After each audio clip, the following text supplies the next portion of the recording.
বিআইডব্লিউর কর্মকর্তা রিয়াদ স্যার আমাদের থেকে প্রত্যেক মাসে বোর্ড থেকে 1200 টাকা করে নেয়, দীর্ঘ 9 মাস নিয়ে যাচ্ছে।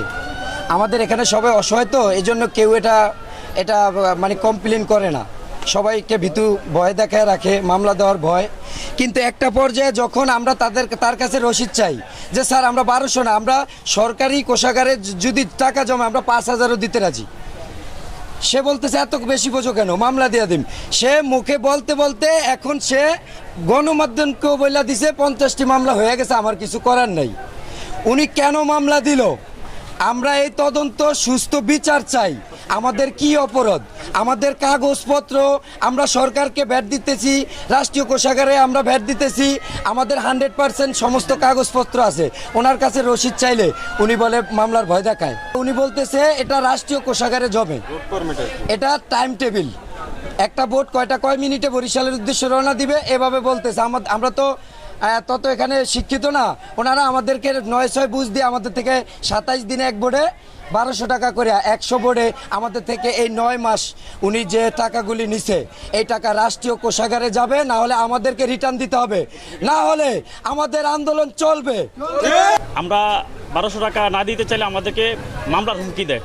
আমরা সরকারকে ভ্যাট ট্যাক্স এবং সব কিছু দিয়ে যাচ্ছি, তারপরও আমাদের কাছ থেকে 1200 টাকা করে নিয়ে আমাদেরকে হয়রানি করে, এবং যদি আমরা না দিতে চাই তাহলে আমাদেরকে মিথ্যা মামলা দেওয়ার হুমকি দেয়।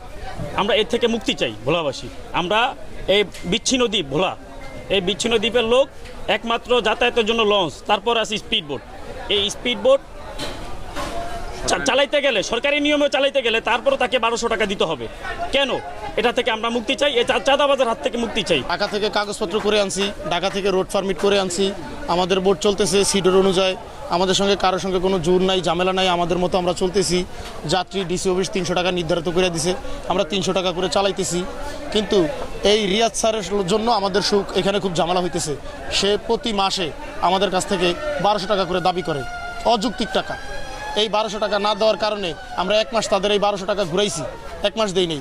1 মাস না দেওয়ার কারণে 50-এর অধিক সে আমাদের নামে মামলা দিছে, ডাইরেক্ট সে মেরিন মামলা দিছে। এই মামলার বলায় কোনো কোর্ট নাই। আমাদের প্রত্যেকটা ড্রাইভারের ঢাকা যায় মতিঝিল হাজিরা দিতে হয়। এখন একটা মামলায় সব কাগজপত্র এবং লাইসেন্স, আমাদের এমন একটা ড্রাইভার নাই যে তার লাইসেন্স নাই, এমন ড্রাইভার নাই যে তারপরে রোড পারমিট নাই এবং কাগজ নাই, ফিটনেস, প্রত্যেকের লাইফ জ্যাকেট সব অ্যাকুরেট আছে, তারপরেও আমাদের নামে 50-এর অধিক সে মামলা দিছে। এই মামলা দেওয়ার কি যৌক্তিক আছে এটা আমরা জানি না। প্রতি মাসে তাকে 1200 করে দিতেই হয় বোট প্রতি। তাইলে বোঝেন যে সে আমাদের কাছ থেকে কত পরিমাণ টাকা নিছে। তারপরে আমাদের ঢাকার কাগজপত্র সব ঠিক আছে। আওয়ামী লীগ সরকার ফলায় যাওয়ার পরে আমাদের কিছু কাগজপত্র ছিল যে আমরা রোড পারমিট, তার মানে তাদের সঙ্গে দেখা করি নেই। না দেখা করার কারণে সে ওই কাগজগুলো থেকে 25,000, 30,000, 15,000, 10,000 যার থেকে যা পারছে বুঝে এসে নিছে। এরকম বহুত ভুক্তভোগী আছে, কিন্তু তারা কইতে পারে না। জি, ভোলা বিআইডব্লিউটি এর অফিসার রিয়াদ পোর্ট অফিসার, উনি বেদুরিয়া ঘাট, স্পিড বোট প্রত্যেকটা মালিকের থেকে প্রতি মাসে 1200 টাকা করে চাঁদা নেয়। টোটাল প্রতি মাসে 1 লাখ টাকা প্লাস সে চাঁদা নেয়। তার চাঁদা দিতে না চাইলে সে মামলার ভয় দেখায়।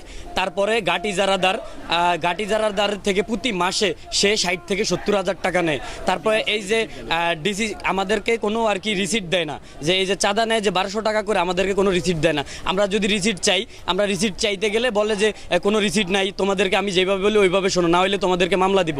মামলার ভয় দেখায় আমাদের থেকে এই যে চাঁদা নেয়। আর তারপরে এই যে আমরা এখন প্রতিবাদ করতেছি, প্রতিবাদ করার কারণে বিগত 2-3 দিন আগে আপনার আর কি একটা গণমাধ্যমে সে বক্তব্য দিছে যে 50+ মামলা দিছে। কেন সে এই মিথ্যা মামলা দিল? আমরা এই মিথ্যা মামলা থেকে রেহাই পেতে চাই। আর ভোলার ডিসি স্যারের কাছে আমাদের একটাই দাবি যে এই যে চাঁদাবাজ রিয়াদ স্যারকে ভোলা থেকে যেন পদত্যাগ করায়। ঘাট থেকে বরিশাল স্পিড বোট দিয়ে রুগী নিয়ে যাই, যখন লঞ্চ বন্ধ থাকে আমরাই একমাত্র যাওয়ার থাকি। বন্যা বাদল নাই, বৃষ্টি বাদল নাই, আমরা ড্রাইভাররা অনেক কষ্ট করে বৃষ্টিতে ভিজে রুগী নিয়ে বরিশাল পার করে দিয়ে আসি, রুগীর সেবা দিই। কিন্তু আমাদের নামে এই যে মামলা দেয়, আমাদেরকে হয়রানি করে, তাই এটা তো যুক্তিসম্মত না। আমরা এটার খুব আপনি অবশ্যই অবগত আছেন যে ভেদুরিয়া বরিশাল এবং ভেদুরিয়া লাহারাট নৌপথে সরকার নির্ধারিত একটা ভাড়া নির্ধারণ করা হয়েছে। এই ভাড়াটা নির্ধারণ করায় এখানকার স্পিডবোট মালিক এবং চালকরা বিষয়টি তারা ভালোভাবে নেয়নি এবং তাদের ধারণা এটা বিআইডব্লিউটিএ ভোলা নদী বন্দর এই বিষয়টা তাদের উপরে চাপিয়ে দিয়েছে। মূলত এটা একটা সরকারি সিদ্ধান্ত এবং সরকারি ভাড়াটা গেজেট আকারে আছে, আপনাকে আমি বিষয়টা দিয়েছি। তো এইটা যখন কার্যকরী আমরা করার প্রচেষ্টা গ্রহণ করছি, তখনই তারা বিভিন্ন ধরনের তাল ভাঙা শুরু করেছে। ওনারা ভাড়া বৃদ্ধি করে চালাবে, লোক বেশি নিয়ে চালাবে, এ ধরনের বিষয়টা আমরা যেহেতু সহযোগিতা করতেছি না বা সমর্থন দিচ্ছি না, এজন্য বন্দর কর্মকর্তার বিরুদ্ধে তারা এ ধরনের কথা বলছে।